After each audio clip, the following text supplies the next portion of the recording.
नमस्कार, स्वागत है आपका पद्मेश न्यूज में। मैं हूं अर्चना मिश्रा। सबसे पहले रुख करते हैं आज की हेडलाइंस पर।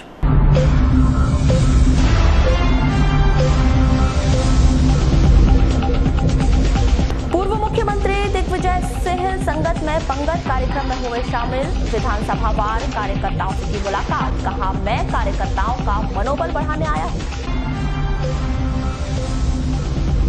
कोतवाली पुलिस ने अवैध तौर पर केबल उपभोक्ताओं से जानकारी हासिल करने वाले आरोपी की गिरफ्तारी। अनुमति के बगैर घर घर जाकर बैंक अकाउंट सहित अन्य जानकारी मांग रहा था आरोपी। 6 वर्षों से शादी का झांसा देकर देह शोषण करने का एक युवक पर लगा आरोप। आदिवासी युवती ने थाने में युवक के खिलाफ दर्ज करवाई रिपोर्ट। पुलिस ने दर्ज किया मामला। पूर्व मुख्यमंत्री दिग्विजय सिंह ने नगर के सर्किट हाउस में ली प्रेस वार्ता। देश में एक बार फिर कांग्रेस सरकार बनाने का किया दावा। दादी का पिंडदान करने गए युवक की नदी में बनी जल समाधि। कैरलांजी क्षेत्र का मामला। परसवाड़ा की एक युवती पर जंगली सुअर ने किया हमला। खेत में निदाई कार्य कर रही थी युवती और खेत में मोटर चालू करने गए एक युवक की विद्युत करंट से मौत। ग्राम भंडेरी की घटना। और अब समाचार विस्तार से। जो देश का चौकीदार कहलाता था वो चोर की भूमिका में पकड़ा गया। चोरी पकड़ी गई तो चोर ना कहें तो और क्या कहें, इसमें किसी को ऐतराज नहीं होना चाहिए। यह बात प्रदेश के पूर्व मुख्यमंत्री और कांग्रेस समन्वय समिति के अध्यक्ष दिग्विजय सिंह ने नगर के तुरकर भवन में आयोजित कार्यक्रम को संबोधित करते हुए कही। आपको बता दें कि पूर्व मुख्यमंत्री श्री सिंह एकता यात्रा के तौर पर मंगलवार की रात्रि बालाघाट पहुंचे। रात्रि में ही कांग्रेस पदाधिकारी कार्यकर्ताओं से 1-to-1 चर्चा की।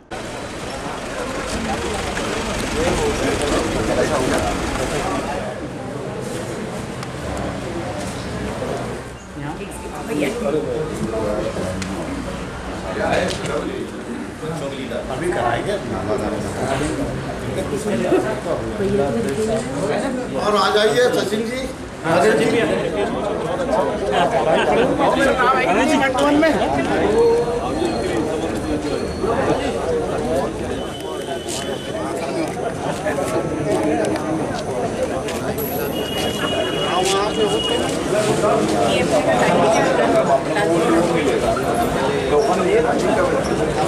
इसके बाद वे बुधवार को तुरकर भवन में आयोजित संगत में पंगत कार्यक्रम में शामिल हुए।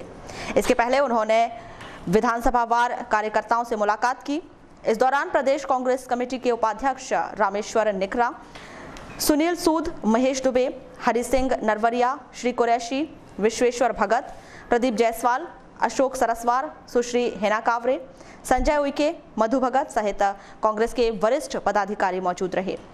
कार्यक्रम को संबोधित करते हुए पूर्व मुख्यमंत्री दिग्विजय सिंह ने कहा कि शिवराज और मोदी दोनों संघ से निकले हैं।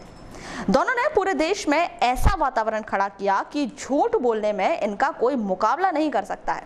श्री सिंह ने कहा कि कांग्रेस के राष्ट्रीय अध्यक्ष राहुल गांधी के द्वारा समन्वय समिति का गठन किया गया है, जिसके तहत कार्यकर्ता पदाधिकारियों के साथ समन्वय करना है।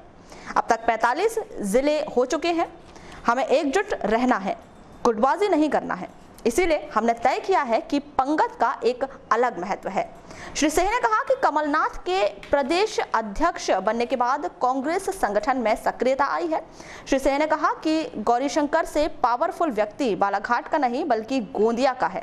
2003 से लेकर आज तक 2008 और 2013 के चुनाव में कांग्रेस की सरकार नहीं बन पाई और मुझे जब भी जहां मैं जाता था लोग एक ही बात कहते थे कि दिग्विजय जी आप कांग्रेस को एक कर लीजिए, सरकार आपकी कांग्रेस की बन जाएगी। और आजकल प्रधानमंत्री जी से जब से मन की बात करना चालू की है कि मन की बात का अपना अलग महत्व हो गया है। साथियों, मैं आप सबसे पूछना चाहता हूं, हम लोगों ने ये तय किया है कि हमारे सभी कार्यकर्ता आते हैं, पंगत लगती है, पंगत का अपना अलग महत्व होता है, सामूहिक भोज का अलग महत्व होता है और उसमें हम लोग संकल्प लेते हैं कि हम उम्मीदवार नहीं देखेंगे, हम तो चुनाव चिन्ह देखेंगे और चुनाव चिन्ह को वोट देंगे, क्योंकि राष्ट्र में कांग्रेस की सरकार लानी। नरेंद्र मोदी जी और शिवराज सिंह चौहान दोनों संघ से निकले और पूरे तरीके से पूरे देश में एक ऐसा वातावरण खड़ा किया हुआ है जिसकी वजह से लोग भ्रम में पड़ जाते हैं। झूठ बोलने में, झूठे वादे करने में इनका कोई मुकाबला नहीं कर सकता। नरेंद्र मोदी जी ने कहा था बेरोजगारी समस्या हल कर दूंगा हर साल। जिला कांग्रेस कमेटी के अध्यक्ष विश्वेश्वर भगत ने कहा कि पिछले 15 सालों में प्रदेश की व्यवस्था चरमरा चुकी है। महिलाओं पर अत्याचार के मामले में मध्य प्रदेश नंबर 1 पर है। युवा ठगासा महसूस कर रहा है। भाजपा ने लोक लुभावने वादों के साथ सत्ता हासिल की है। कर्ज माफ करेगी, ये घर घर जाके बता दे। सिर्फ पेपरों की बात पर पेपर और सब चीज तो बहुत सबकी जगह प्रचार अच्छा हो चुका है, मगर हमको भी घर तक न्योता देने के लिए, उनको सम्मान देने के लिए जाने की जरूरत है। अगर आपके कामों में पैसा खाने ज्यादा मिलता है अधिकारियों को, तो आज ये सब चीजें, बहुत सारा मैटर आपके सामने में है, उस सामग्री को जनता तक पहुंचाने की आज जरूरत है। मैं हमारे अब समन्वय समिति के सदस्य भी आपको अवगत करेंगे। मैंने अपने सभी साथियों से पुनः आग्रह करूंगा कि साथियों। कार्यक्रम के बाद पूर्व मुख्यमंत्री श्री सिंह ने विधानसभावार कार्यकर्ताओं से मुलाकात की। बताया जा रहा है कि कार्यकर्ताओं ने अपने विधानसभा क्षेत्र से विधायक के टिकट के लिए अपनी अपनी ओर से नाम भी उनके संज्ञान में डाले। आपको ये भी बता दें कि कार्यक्रम में आते समय परसवाड़ा क्षेत्र के कार्यकर्ताओं के द्वारा अपने नेता के नारे लगाए जा रहे थे, जिसे श्री सिंह के द्वारा नारे लगाने से मना किया गया। वहीं उनके द्वारा पंगत में सभी कार्यकर्ताओं को संकल्प दिलाया गया। वहीं गोंगपा के बारेलाल उइके ने 140 लोगों के साथ कांग्रेस की सदस्यता ग्रहण की। लाल उइके पूर्व मंडी अध्यक्ष परसवाड़ा। मैं आज कांग्रेस पार्टी की सदस्यता ली है। इसके पूर्व कोरोना गणतंत्र पार्टी में था और उसके पूर्व भी गंगर बंजारे के साथ 20 साल लगातार जिताते रहे। जब से हमने उनको छोड़ा है और ये बाकी के सब छोटे मोटे पार्टियों में रहना ठीक नहीं समझा, क्योंकि आज की तारीख में जो है बीजेपी तानाशाह हो चुकी है, मनमाना कर रही है और उसके इस मनमानी से इस देश में जो है बहुत आपत्ति आने वाली है। देश का नौजवान, इस देश का किसान जो है परेशान है। आए दिन इनके डीजल पेट्रोल के दाम रात दिन बढ़ रहे हैं, रोज बढ़ रहे हैं, हर घंटे बढ़ रहे हैं। इस कार्यक्रम में कटंगी से भी कार्यकर्ता पहुंचे थे, जिन्होंने केशर बिसेन को टिकट दिए जाने की बात पर जोर दिया। कहाँ से? कटंगी महदूद। बताइए क्या विषय रखेंगे? संगठन 15 साल से जो आदमी कार्य करते गया है, कुछ लोगों ने तो बीएसपी काम किया कुछ दिन पहले, आज टिकट की दावेदारी कर रहे हैं। उसने संगठन को जिन्हें मजबूत किया वो नाम है केसर बिसेन, उन्हें टिकट मिलना चाहिए तो पार्टी विजयी हुई। तो सभी लोगों की यही राय बन रही है? सभी लोगों की केसर बिसेन क्या पूरे संगठन के लोग केसर बिसेन के साथ हैं? और केसर बिसेन को टिकट मिलती है तो कटंगी क्षेत्र से जीत निश्चित है। आपका नाम? कला चौधरी मंडी सदर। आपको बता दें कि 25 सितंबर को पूर्व मुख्यमंत्री श्री सिंह के बालाघाट आगमन के दौरान लालबर्रा से 15 किलोमीटर दूर स्थित कंजई के बंजारी मंदिर में कांग्रेसियों के द्वारा भव्य स्वागत किया गया था। वहीं लालबर्रा बस स्टैंड में भी श्री सिंह का जोरदार स्वागत किया गया था। इसके पश्चात विश्राम गृह में एक सभा आयोजित की गई, जिसमें पूर्व विधायक अशोक सिंह सरस्वार, जिला पंचायत सदस्य राकेश टहरवाल व अन्य पदाधिकारियों के द्वारा संबोधित किया गया। वहीं इस कार्यक्रम के पूर्व अनीस पेट्रोल पंप के पास पूर्व जिला अध्यक्ष प्रदीप जायसवाल, जिला प्रवक्ता विशाल बिसेन, पूर्व जिला महासचिव अनीस खान की मौजूदगी में पूर्व मुख्यमंत्री श्री सिंह के द्वारा करीब 25 लाख के निर्माण कार्यों का भूमि पूजन व लोकार्पण किया गया।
बात करने की समय दे दिया था, जिसमें सब पूरे जिले के सम्मानित व्यक्ति वहाँ आए हैं। उन्होंने तो यहाँ तक बोला कि तुमको तुम्हारे घर नहीं जाना है कि मेरे को, तब भी मैंने बोल दिया कि भला ही मत जाना, यहाँ रुकना है। ये शब्द बोला उन्होंने, क्यों ऐसे ही बोला, भला ही मत जाना, मैंने बोला मेरे को यहाँ रोकना है आपको। तो ऐसे परिस्थिति में समय अभाव के कारण वो यहाँ नहीं रुक सके। मैं आपके लिए क्षमा चाहता हूँ, फिर भी उन्होंने दो शब्द कुछ बोला है और हमने रेस्ट हाउस में फोर्स करके तो गाड़ी में बैठ गए थे, मैंने उतारा, दरवाजा खोलने नहीं दिया उनको और यहाँ लेकर आया हूँ। तो आपसे तरीके से बात नहीं हो पाई, संवाद नहीं हो पाया, इसके लिए मैं क्षमा चाहता हूँ। आपका सहयोग इसी तरह मिलते रहे। ये राकेश पांडे और इनकी पूरी टीम ने ये किया, विनोद सोनी है, ये भाऊराम गाड़ेकर जी हैं जो यहाँ के ब्लॉक के अध्यक्ष हैं, इन्होंने पूरी कोशिश करके काफी मजबा जमा दिया और काफी लोग आए। मैं संतुष्ट हूँ, बिल्कुल भी संतुष्ट हूँ। इन लोगों शासन के पूर्व मुख्यमंत्री आदरणीय सिंह जी का आज यहाँ पे आगमन हुआ था और हमारे इस लालगोला की पावन माटी पे उनका आगमन हुआ। हमारे सरस्वती जिले में उन्होंने उनको निवेदन किया कि आपको अपना समय निकाल के आप लोगों के बीच में गेट टू गेट चर्चा करना है, लेकिन उन्होंने समझ दिया यहाँ पर स्टोर में आए उन्होंने, लेकिन माइक उसके पहले बोलना चाह रहे थे, माइक बंद था, आवाज नहीं आ पाई। इसके लिए हम धन्यवाद देते हैं राजा साहब को, कम से कम हमारे और सरकार के निवेदन में 2 मिनट हमको समझ लिया और कुछ बोलने की कोशिश की।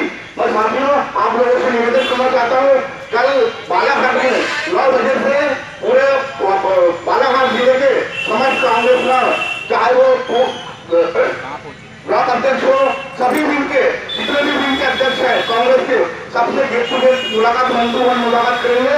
उसके बाद जितने भी जनप्रतिनिधि है, चाहे जिला पंचायत के हो, चाहे जनपद के हो, उनसे भी हो वन टू वन मुलाकात करने के बाद में 12 बजे से। बिहार राज्य के एक युवक के द्वारा नगर के केबल उपभोक्ताओं के घर से अवैध तरीके से गोपनीय तौर पर केबल संबंधी जानकारी और उपभोक्ताओं के बैंक अकाउंट नंबर लेते पाया गया। मोहम्मद मशीद आलम खान नाम के इस युवक को कोतवाली पुलिस के हवाले कर दिया गया है, जिससे पूछताछ की जा रही है। आपको बता दें कि नगर में 2 सिटी केबल संचालित होते हैं। मोहम्मद मशीद आलम खान ने अपने को SS एडवर्टाइजिंग मुंबई का कर्मचारी बताकर जानकारी हासिल कर रहा था। इस युवक ने नगर में संचालित 2 केबल ऑपरेटर से संपर्क किए बगैर ही इस कार्य को अंजाम दिया जा रहा था, जिसकी जानकारी केबल संचालक को मिलने पर उन्होंने इस युवक को कोतवाली पुलिस के हवाले कर दिया। यह व्यक्ति किस वजह से उपभोक्ताओं से जानकारी इकट्ठा कर रहा था, यह अभी स्पष्ट नहीं हो पाया है। मामले की जांच पुलिस के द्वारा की जा रही है। इस संदर्भ में कोतवाली थाना प्रभारी महेंद्र सिंह ठाकुर ने कहा कि व्यक्ति से पूछताछ की जा रही है, जांच के बाद आगे की कार्यवाही की जाएगी। संचालकों ने कुछ शिकायत की है, क्या मामला है? ये जो केबल नेटवर्क वाली 2 अपने यहाँ मेन जो है, एक जो बदमिस और जो सिटी केबल जो संस्था, उनके द्वारा एक युवक के खिलाफ जो है शिकायत की गई है कि उसके द्वारा जो है केबल टीवी के जो यूज़र्स हैं उनके पास जाके उनकी पर्सनल डिटेल की जानकारी ली जा रही थी। और उनकी शिकायत पर जो है मोहम्मद मशीद आलम है, जो कि बिहार के रहने वाले हैं और ये किसी SS एडवर्टाइजिंग कंपनी में काम करते हैं, जिसका ऑफिस बॉम्बे में है। इनके द्वारा ये सब काम किया जा रहा था और उनकी शिकायत के आधार पर उनको पूछताछ के लिए थाने लाया गया। पूछताछ और जांच के बाद ही कोई जो है कहा जा सकता है स्थिति। नगर के मरारी मोहल्ला निवासी एक आदिवासी युवती ने एक युवक पर 6 वर्ष से शादी का प्रलोभन देकर देह शोषण करने का आरोप लगाया है। कोतवाली पुलिस ने युवती के द्वारा की गई रिपोर्ट पर युवक झनकार सिंह बिसेन ग्राम गोंगले निवासी के खिलाफ मामला कायम कर मामले की जांच शुरू कर दी है। जानकारी के मुताबिक आदिवासी युवती ट्यूशन पढ़ाती है। अगस्त 2012 में इस युवती की पहचान झनकार बिसेन से हुई थी। उस समय दोनों साथ में ITI की पढ़ाई करते थे। झनकार सिंह भटेरा चौकी में किराए के कमरे में रहता था। अक्टूबर 2012 में झनकार सिंह ने युवती को अपने कमरे में बुलाकर जबरन दुष्कर्म किया। इसके बाद करीब 6 वर्षों तक उसे शादी का झांसा देकर शारीरिक संबंध बनाने लगा। वहीं शादी की बात को टालता रहा। आखिरकार युवती ने तंग आकर झनकार सिंह की रिपोर्ट थाने में करवाई है। मामले की जांच पुलिस द्वारा की जा रही है। पूर्व मुख्यमंत्री दिग्विजय सिंह ने अपने बालाघाट प्रवास के दौरान बुधवार को सर्किट हाउस में एक पत्रकार वार्ता का आयोजन किया, जिसमें उन्होंने उनके बालाघाट आगमन, आगामी चुनाव तैयारी, पार्टी के कार्य सहित अन्य मुद्दों पर चर्चा करते हुए मध्य प्रदेश व देश में एक बार फिर से कांग्रेस की सरकार बनने का दावा किया। आयोजित इस पत्रकार वार्ता को संबोधित करते हुए उन्होंने मुख्यमंत्री शिवराज सिंह चौहान, प्रधानमंत्री नरेंद्र मोदी, अमित शाह सहित कई बड़े नेताओं को चुनौती देते हुए कहा कि मेरे 10 साल और उनके 15 सालों में विकास कार्य किसने कितने किए हैं, इस बात का ब्यौरा देने के लिए वे बीजेपी के बड़े नेताओं से बहस करने के लिए तैयार हैं। इसके अलावा उन्होंने केंद्र व राज्य सरकार पर कई गंभीर आरोप लगाते हुए राफेल डील, व्यापम घोटाला, अवैध उत्खनन, पोषण आहार सहित अन्य मुद्दों पर सरकार द्वारा घोटाला किए जाने की बात कही। इसके अलावा उन्होंने केंद्रीय मंत्रियों पर नीरव मोदी, विजय माल्या सहित अन्य लोगों को देश से सुरक्षित बाहर भेजने का आरोप भी लगाया।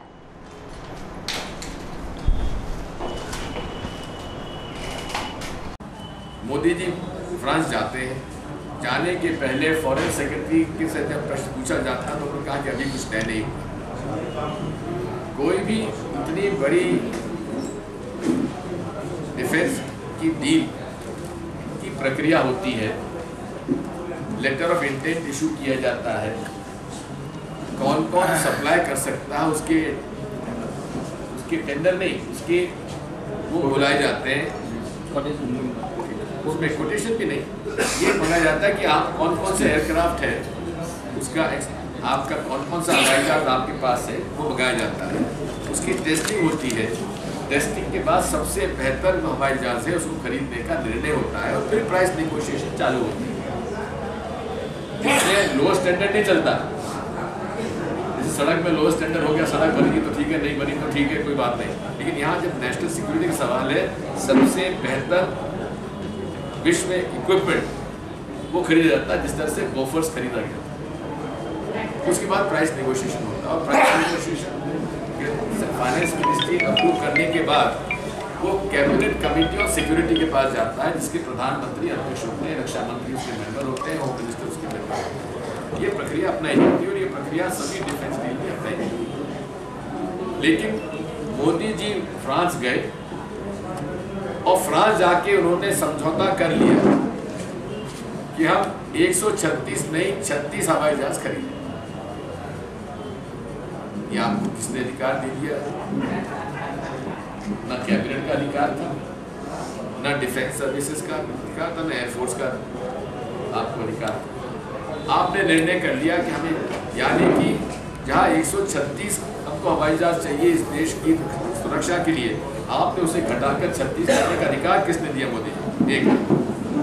दूसरा, जब तक कैबिनेट कमेटी और सिक्योरिटी और फाइनेंस मिनिस्टर ने अप्रूवल नहीं दिया, आपने एग्रीमेंट कैसे कर लिया?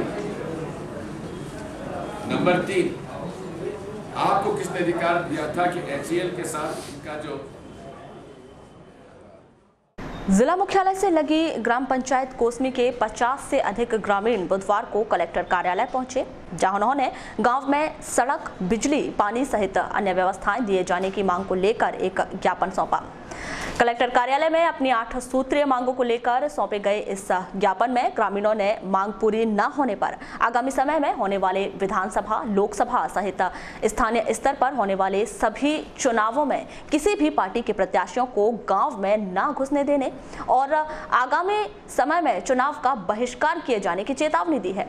मामले के संदर्भ में की गई चर्चा के दौरान ग्राम पंचायत कोसमी निवासी श्रीमती सावित्री श्रीवास ने बताया कि अपनी उक्त मांग को लेकर वे कई बार प्रशासनिक अधिकारियों से गुहार लगा चुके हैं। बावजूद इसके भी अभी तक प्रशासनिक अधिकारियों ने उनकी मांगों पर ध्यान नहीं दिया है, जिसके चलते पूरे ग्रामीणों ने आगामी चुनावों का बहिष्कार करने का ऐलान किया है। पूरे ग्राम पंचायत कोसमी में आज तक के रोड का कोई भी समाधान नहीं हुआ है। कम से कम हम यहाँ पर जन सुनवाई में 5 बार आए हैं, SDM के पास में गए हैं, तहसीलदार के पास में गए हैं, सचिव के पास में गए हैं, ये भी कोई ध्यान नहीं दिया जा रहा है। इसके लिए क्या अभी शिवराज सिंह चौहान जी आए थे महोदय जी, उनको भी हमने ज्ञापन सौंपे हैं कि हम लोग समस्या यही है कि हमारी ग्राम की रोड जल्दी से जल्दी बनने। कितनी रोड हैं ऐसी? कम से कम 10-12 रोड है, नालियाँ हैं। अधिकारी लोग क्या समस्या जा रही है अभी? जैसे समस्या बहुत ज़्यादा, बच्चे लोग स्कूल नहीं जा सक रहे, आना जाना नहीं कर सक रहे हैं। क्या बरसात के दिनों में समस्या? हाँ, बरसात के दिनों में, ऐसी दिनों में भी है। क्या बोलते हैं अधिकारी लोग? क्या बोलते हैं अधिकारी लोग? ठीक है, हो जाएगा काम, बोलते यही आश्वासन दे रहे हैं। कब तक जाएंगे हम? कम से कम 2 साल से नहीं, कम से कम 2-4 साल से हम लोग का स्वागत किया गया था उस समय। मुख्यमंत्री को भी आपने ज्ञापन, उन्होंने क्या बोले? उन्होंने बोले कि ठीक है, हो जाएगा आप लोगों का काम। हमने ज्ञापन दिए हैं। क्या लगता है? हमको तो विश्वास है कि हो जाएगा हमारा काम अधिकारियों लोगों से। अगर आज यहाँ पर आप कलेक्टर ऑफिस में आए हैं, किस लिए आए हैं? रोड की समस्या, नाली की समस्या, पानी की समस्या, बिजली की समस्या, इसी को लेकर के हम आए हैं। सरपंच साहब को साथ लेके आए हैं, सारे ग्रामीणों को साथ में लेके आए हैं। तो क्या रहेगा आगे कदम? आगे की रणनीति क्या रहेगी? आगे की रणनीति यही रहेगी कि भैया काम नहीं होगा तो कोई काम नहीं होगा, वोट नहीं मिलेगा। विधानसभा आ रहा है, लोकसभा आ रहा है और ये पंचायत का चुनाव है, सबको बहिष्कार किया जाएगा। वहीं मामले के संदर्भ में की गई चर्चा के दौरान ग्राम कोसमी वार्ड नंबर 20 के पंच सुनील पटले ने अपने विचार कुछ इस प्रकार व्यक्त किए। सर, रोड की 2-3 साल से समस्या बनी हुई है और जनपद CO साहब, SDM साहब एक दूसरे के पे टाल मटोल कर रहे हैं, रजिस्ट्री नहीं हो रही है, रोड की हैंडवर्क नहीं हो रहा है और पोल की भी समस्या है, पाइपलाइन विस्तारीकरण का भी समस्या है और जो वो हेडपम्प है बंद पड़े हुए हैं और कुछ चालू है, वहाँ पे पानी की बहुत समस्या है। लेकिन विशेष क्या है, अपने रोड की ज़्यादा समस्या है, रोड, बिजली और पानी की समस्या। क्या रहेंगे कदम आगे? आगे वही है कि जो भी चुनाव आएगा आगामी विधानसभा, लोकसभा, पंचायत चुनाव, उसमें चुनाव का बहिष्कार करेंगे। तो अभी साहब से मुलाकात हुई क्या आपकी? साहब से मुलाकात नहीं हुई। और इसके पहले कभी हुई है मुलाकात? इसके पहले भी हमने 5-6 बार जन सुनवाई में दिया है, जनपद सीओ को दिया है, ज्ञापन के माध्यम से एसडीएम साहब को दिया है, लेकिन अभी तक किसी प्रकार की समस्या का निराकरण नहीं हुआ है। इस पूरे मामले को लेकर की गई चर्चा के दौरान ग्राम पंचायत कोसमी के सरपंच गगन नकपुरे ने बताया कि वे भारतीय जनता पार्टी के सदस्य हैं और वे बीजेपी के सच्चे सिपाही हैं, लेकिन प्रशासनिक अधिकारी पिछले कई वर्षों से उनकी मांग पूरी नहीं कर रहे हैं। उन्होंने चेतावनी देते हुए कहा है कि यदि ग्रामीणों की मांग समय रहते पूरी नहीं की जाती तो वे पार्टी के खिलाफ जा सकते हैं, साथ ही अपने पद से इस्तीफा भी दे सकते हैं।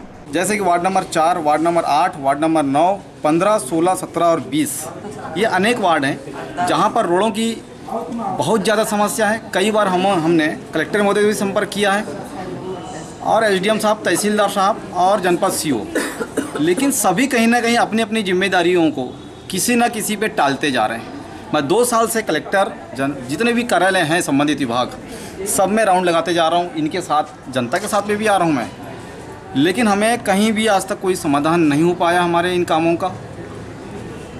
मैं आश्वस्त कर देना चाहता हूँ कि अभी माननीय शिवराज सिंह चौहान जो प्रदेश के मुखिया हैं, उनकी भी सभा हमारे ग्राम पंचायत कोसमी में हुई थी। पूरे जिले भर में पहली एक पंचायत है जिसमें इतनी भव्य और अच्छी सभा, जन आशीर्वाद को सम्मान मिला गया, आशीर्वाद दिया गया माननीय शिवराज सिंह चौहान को। परंतु हमने उनको ज्ञापन भी दिया, लेकिन उस ज्ञापन का अभी तक पता नहीं क्या हुआ है, हम नहीं जानते। अगर ऐसी स्थिति बनी रही तो मैं भारतीय जनता पार्टी का सदस्य हूं और एक सच्चा सिपाही भी हूं, इसमें कोई दो राय नहीं। परंतु मैं अपने ग्राम पंचायत कोसमी की जनता के लिए अपने पार्टी के खिलाफ भी जाना पड़ेगा तो मैं जाऊंगा, क्योंकि मुझे इन लोगों ने आशीर्वाद दिया था। इनके आशीर्वाद से मैं जनप्रतिनिधि बना हूँ, ग्राम पंचायत कोसमी का काम करने के लिए बना हूँ। अगर इन सब का काम नहीं हो पाएगा, मेरे ग्राम पंचायत कोसमी का काम नहीं होगा, तो चाहे किसी भी पार्टी का वो प्रतिनिधि होगा विधानसभा चुनाव में, चाहे वो कांग्रेस पार्टी का हो, बीजेपी का हो, हम सारे लोगों का एकजुट होकर विरोध करेंगे। मैं आश्वस्त कर देना चाहता हूँ। क्या इस्तीफा भी देंगे आप? इस्तीफा दे देंगे, अगर जरूरत पड़ी तो इस्तीफा भी दे देंगे। अगर मेरे पंचायत को इस्तीफा देंगे, उसमें कोई तो राय नहीं है। किसकी गलती मानते हैं जो प्रशासनिक अधिकारी नहीं हो पा रहे हैं? प्रशासनिक अधिकारियों की। अगर ये अपने काम जिम्मेदारी से कर लें तो मात्र 2-4 दिन का काम है। ये नामांतरण होना है, हमारी जो भी कृषकों की भूमि है उनका नामांतरण हो जाए, वहाँ रोड बना पाएंगे हम लोग। अभी तो अब आगामी जिला सर्ववर्गीय कलार समाज और नगरपालिका के तत्वाधान में 27 सितंबर दोपहर 12 बजे मोतीनगर सहस्त्रबाहु चौक में भगवान सहस्त्रबाहु प्रतिमा के अनावरण का आयोजन किया गया है। चंद्रकांत पिपलेवार। किस संबंध में आज आप मतलब आना? हमारे जिला कलार समाज सर्ववर्गीय के द्वारा भगवान सहस्त्रबाहु की मूर्ति का प्रतिमा का अनावरण कल 27 सितंबर को मोतीनगर चौक में सहस्त्रबाहु चौक के नाम से किया गया है। वहाँ पर भगवान सहस्त्रबाहु की प्रतिमा का अनावरण कल होना है। श्री गौरी शंकर जी विषय की मुख्य अतिथि एवं अध्यक्षता माननीय श्री अनिल द्वारे जी की अध्यक्षता में कल कार्यक्रम 12 बजे होना है। मुख्यमंत्री शिवराज सिंह चौहान द्वारा असंगठित मजदूरों को संबल योजना की सौगात दी गई है, जिसके तहत पंजीकृत मजदूरों को कई प्रकार के लाभ दिए जाने का दावा भी किया गया है। इसी योजना के तहत खुद मुख्यमंत्री शिवराज सिंह चौहान ने कई जगह दिए गए अपने भाषणों में पंजीकृत मजदूरों के बच्चों को स्कूलों व कॉलेजों में निःशुल्क दाखिला दिए जाने की घोषणा की है, लेकिन मुख्यमंत्री की यह घोषणा केवल सरकारी कागज में ही सिमट कर रह गई है और पंजीकृत मजदूर इस योजना का लाभ लेने के लिए शासकीय कार्यालयों के चक्कर काट रहे हैं, लेकिन उन्हें अब तक इस योजना का लाभ नहीं मिला है। सर, मेरा नाम जयप्रकाश गणवीर है। कहाँ से आप? मैं एकुड़ी से आया हूँ।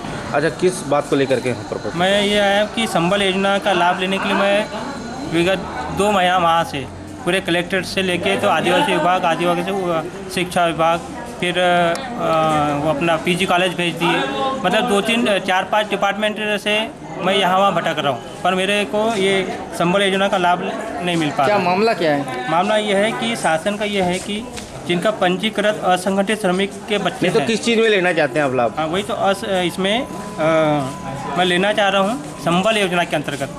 संबल योजना में लेने जा रहे हैं, पढ़ाई कर रहे हैं? मेरा लड़का जो है दिल्ली यूनिवर्सिटी में पढ़ रहा है, DU कॉलेज में। तो वहाँ पे ये लिखा है शासन के कि जिनके बच्चे असंगठित श्रमिकों के बच्चे चाहे स्कूल में पढ़ते हो चाहे कॉलेज में पढ़ते हो, उनकी प्रवेश शुल्क जो है शासन भरेगी, ये है नियम। और इसमें ये भी है कि दिल्ली विश्वविद्यालय में प्रवेश लेने वाले विद्यार्थी को योजना का लाभ मिलेगा। तो इसमें मैं विगत 2 माह से कर रहा हूँ कि कोई उत्तर नहीं मिल रहा, ना लाभ मिल रहा है। कितनी? तो आपके बच्चे ने क्या एडमिशन ले लिया है? मेरा लड़का वहाँ 1 साल से पढ़ रहा है वहाँ। कितनी फीस भरे थे? मेरी अभी भरा हूँ वहाँ पे 15,000 कुछ रुपये। अच्छा, ये बताइए अधिकारी लोग क्या बोलते हैं? वही जिसके पास भी जाओ तो वो एक दूसरे के ऊपर टाल देते हैं, हमारे विभाग से नहीं होगा, हमारे विभाग से नहीं होगा। क्या लगता है कि सरकार की घोषणाएं जो है ये क्या कहते हैं सिर्फ कागजों तक सीमित है या अधिकारी इसको सिर्फ बैहर थाना क्षेत्र के ग्राम भंडेरी के एक युवक गणपत ठाकरे की विद्युत करंट से मौत हो गई। 24 सितंबर को यह घटना उस वक्त घटित हुई जब युवक मोटर चालू करने अपने खेत गया था। बैहर पुलिस के द्वारा मामला कायम कर मामले की जांच की जा रही है। प्राप्त जानकारी के मुताबिक 24 सितंबर को गणपत अपने खेत की फसल में पानी की सिंचाई करने मोटर चालू करने गया था। विद्युत बोर्ड में तार लगाते समय उसे करंट लग गया, जिसकी मौके पर ही मौत हो गई।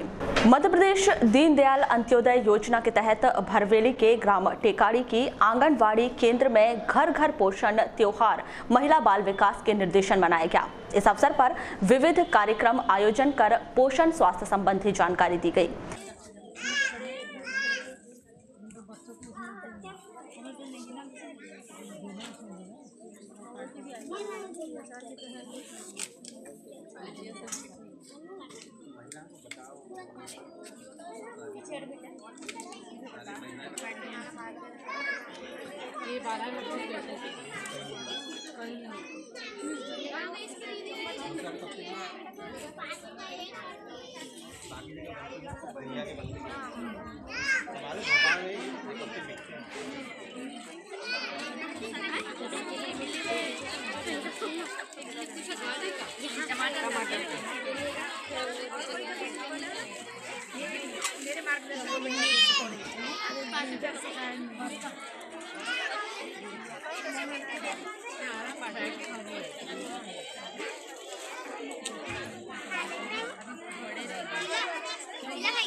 इसी तरह परसवाड़ा में पोषण अभियान के तहत जन जागरूकता रैली निकाली गई।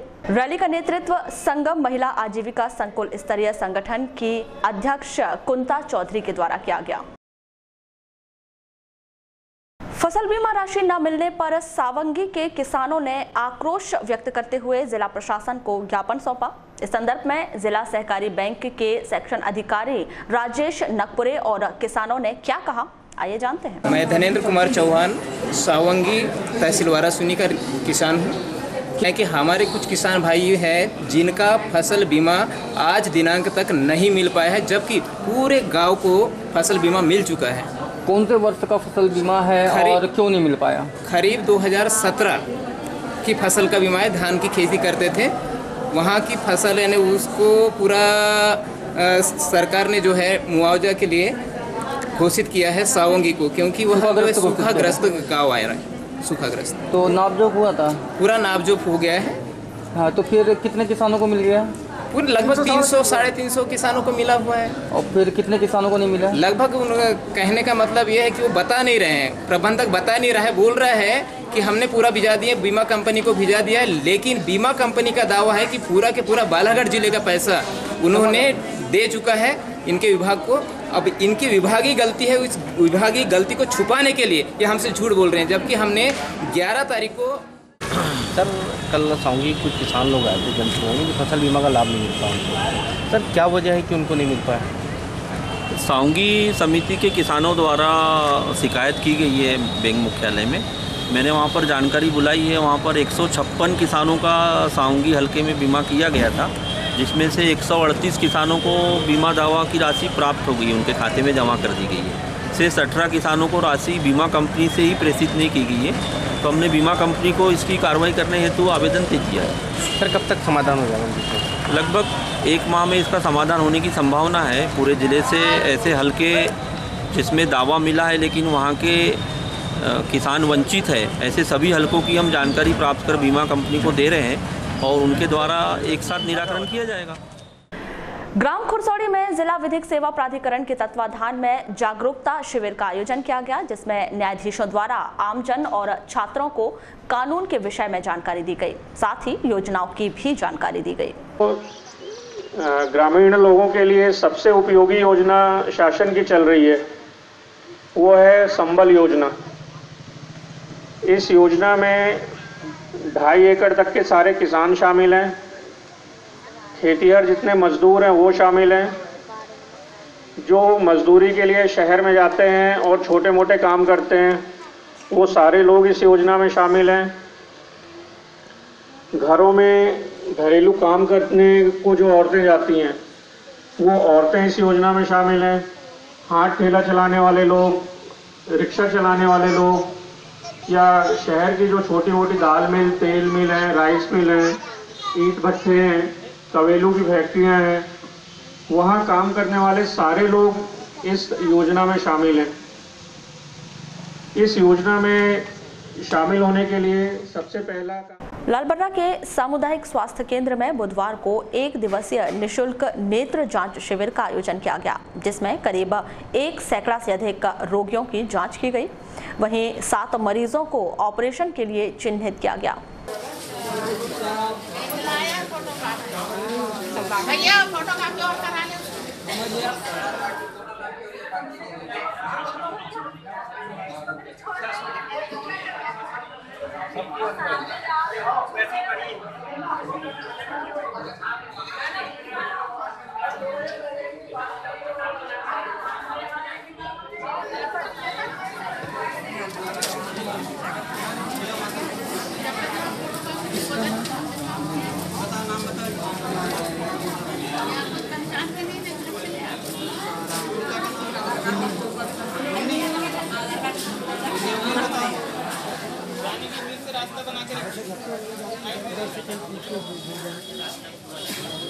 अबे हिड़ो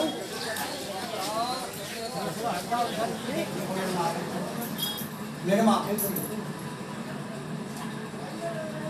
हिसाब से कम दिखता है। पानी वगैरह तो नहीं आता, पानी वगैरह तो नहीं आता, चिपड़ वगैरह तो नहीं आता।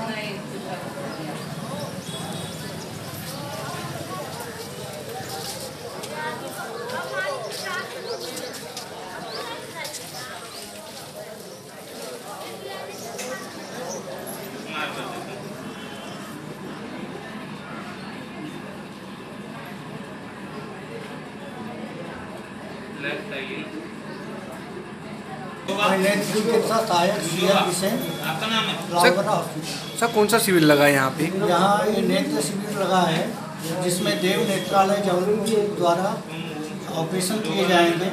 यहाँ अभी सभी लोगों की आंखों की जांच हो रही है।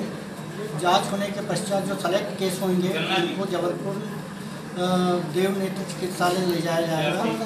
अभी 25 लोगों का चेक हो चुका है और अभी 100-200 लोग अभी लालबर्रा ब्लॉक के हैं, कुछ ये नज़दीक के डिस्ट्रिक्ट के भी है, वहाँ के भी आ रहे हैं और लालबर्रा ब्लॉक के प्राय आ रहे हैं। सर इनकी सुविधा है बस द्वारा ही अपने यहाँ से बस द्वारा इनको 2 बजे के पश्चात जो ऑपरेशन योग्य मरीज है सिलेक्शन करने के पश्चात इनको बस द्वारा जबलपुर ले जाया जाएगा और ऑपरेशन होने के पश्चात उनको लाके यहीं छोड़ दिया जाएगा। जैसे जाने से लेके खाने पीने की पूरी सुविधा है, सब व्यवस्था निःशुल्क है। चश्मा उश्मा, दवाई, ऑपरेशन, ट्रांसपोर्टिंग, ले जाना और लाना सब निःशुल्क रहेगी। परसवाड़ा के ग्राम कनई की एक युवती रानू मरावी पर एक जंगली सुअर ने हमला कर दिया, जिसे घायल अवस्था में परसवाड़ा के सामुदायिक स्वास्थ्य केंद्र परसवाड़ा लाया गया।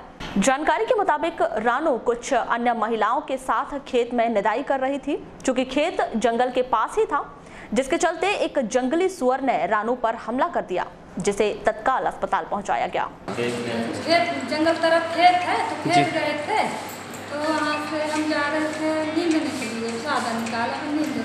तो सुअर ने काट दिया। सुअर ने काट दिया? जंगली सुअर था? हाँ जंगली सुअर। थे। तो खेत में काम करने जा रहे थे? हाँ, जा रहे थे। आप भी साथ में थे? हाँ, हम साथ में थे, 5-6 लोग रहे थे। अच्छा। बाई कितने बजे की घटना है? 10 बजे। हाँ, 10 बजे। कहाँ कहाँ चोट आई? तो यहाँ है, हाथ में है और पेट में है। अच्छा। इसकी सूचना फॉरेस्ट वालों को दी फिर आपने? हाँ, दे दिए, बता दिए, दिखा दिए सब। खैरलांजी थाना अंतर्गत वेनगंगा नदी के भौरगढ़ घाट में अपनी दादी के पिंडदान करने आए एक व्यक्ति नदी में डूब गया। युवक सोनू मुरारी ग्राम किन्ही का निवासी है, जिसकी तलाश की जा रही है। प्राप्त जानकारी के मुताबिक 26 सितंबर को सोनू अपनी दादी का पिंडदान करने अपने परिजनों के साथ वेनगंगा नदी के भौरगढ़ घाट में गया था।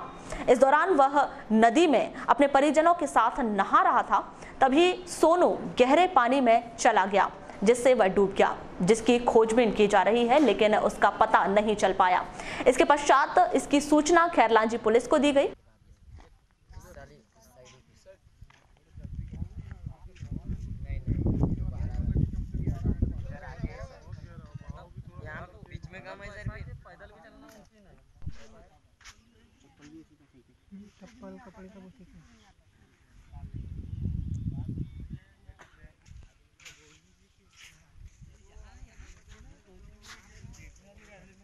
वारासिवनी कटंगी रोड स्थित जवाहर नवोदय विद्यालय में बुधवार को विद्यालय प्रबंधन कमेटी की आवश्यक बैठक आहूत की गई। इस बैठक में नगरपालिका अध्यक्ष विवेक पटेल, एसडीएम रोशन कुमार सिंह सहित स्कूल प्रबंधन समिति पदाधिकारी मौजूद रहे।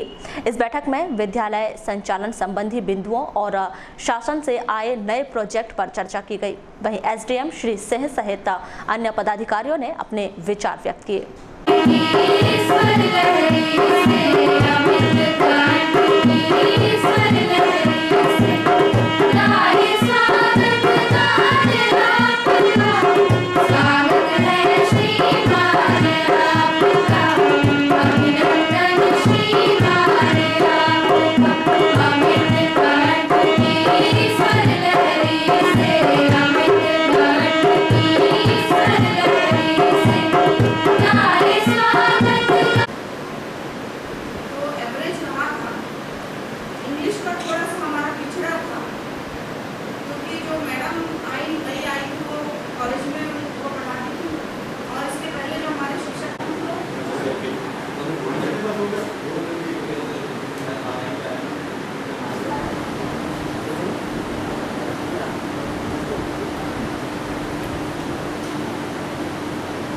लालबर्रा के गुजरी चौक पोस्ट ऑफिस के पास बुधवार को जिला समाजवादी पार्टी के द्वारा चुनावी सभा का आयोजन किया गया, जिसमें प्रमुख तौर पर पूर्व सांसद कंकर मुंजारे, पूर्व नगर पालिका अध्यक्ष अनुभव मुंजारे, पार्टी राष्ट्रीय महासचिव शिव मूर्ति सिंह राणा सहित अन्य पदाधिकारी मौजूद रहे।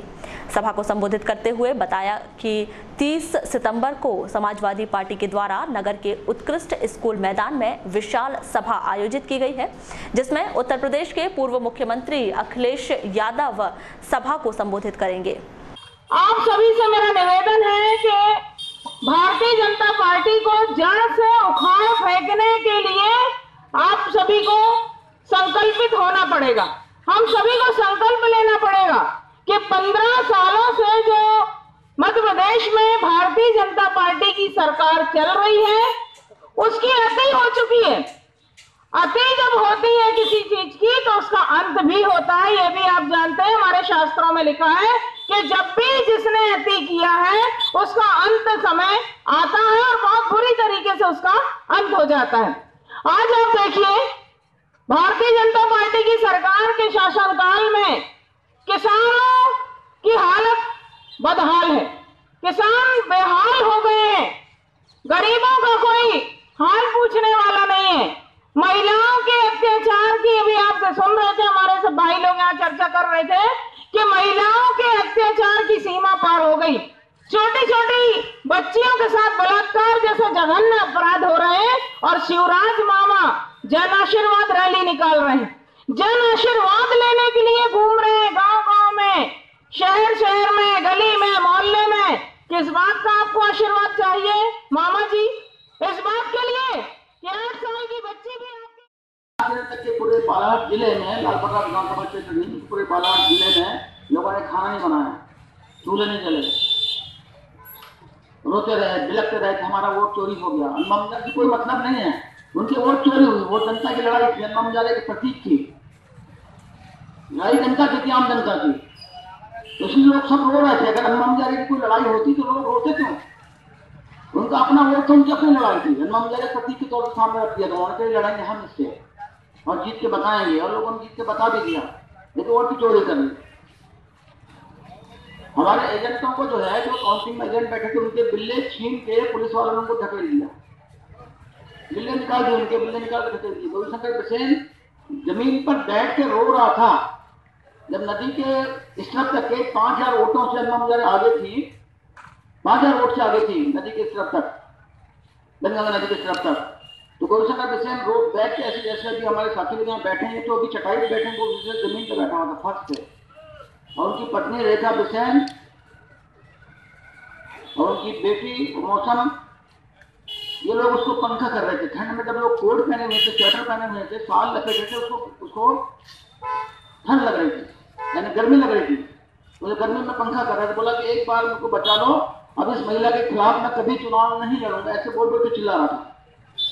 और 4-5 लोग के सामने उनकी हकीकत आपको बता रहे हैं। तो ये दशा की, ये हालत खराब थी, चोरी करके दे दिया। फिर बाद में बोल कर दी लाइट, 2 बजे सबके रिजल्ट आ गए, बालाघाट विधानसभा के रिजल्ट आए रात के 9 बजे। जो तो नेताओं का विकास हो रहा है, जो आदमी पैदल घूमने वाला आदमी आज करोड़ों रुपए, लाखों रुपए के बड़े बड़े बंगले, बड़े बड़े फ्लैट, और आपको पता है आय से ज्यादा संपत्ति का कोर्ट, हाई कोर्ट जबलपुर में केस भी चल रहा है। जिसके पास एक समय में कुछ नहीं था, अब आय से अधिक संपत्ति का केस जबलपुर हाई कोर्ट में चल रहा है। हो सकता है चुनाव से पहले उस पर सुनवाई भी आ जाए और चुनाव लड़ने के लिए बेल भी लग जाए। ऐसी स्थिति हो सकती है, जेल भी जाना पड़े। अगर जेल नहीं गए तो आने वाले समय में हमारे विधायक चुन के इसी क्षेत्र से आने वाले बालाघाट जिले की जनता में बहुत अत्यंत आक्रोश है। श्रीमती अनुभव मुजारी जी को जिस प्रकार से छल कपट करके, जो चोरी करके जो हराने का काम किया, बालाघाट जिले की जनता में बहुत आक्रोश है। बालाघाट की जिले की जनता कब चुनाव हो उसके। बुलेटिन के अंत में एक बार फिर नजर डालते हैं आज की हेडलाइंस पर।